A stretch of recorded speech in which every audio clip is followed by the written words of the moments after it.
ഉള്ളിലോട്ട് പോവാണ്. ഈ ഐലൻഡിൽ ആൾ താമസമില്ല. ഇപ്പം ഇതിൻ്റെ ഉള്ളിലോട്ട് നമ്മൾ നടന്നു പോവുകയാണ്. ഫുള്ള് കാടും മരങ്ങളും അതൊക്കെ ഉള്ളു, വേറെ ഒന്നുമില്ല, ആൾ താമസമേ ഇല്ല. അപ്പം ഡാഡി അകത്തോട്ട് ഉള്ളിലോട്ട് പോകാന്ന് പറഞ്ഞ്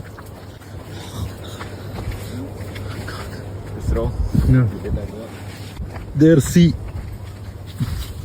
You see there. We are going back.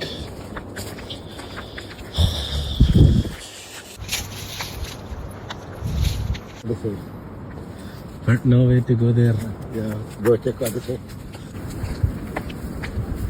Yeah, finally we found that way. There's fish, so many fish. Ah, big fishes are there. And they are trying to catch fish. അപ്പോൾ നമുക്ക് അടുത്ത വീട്ടിൽ കാണാം. Bye.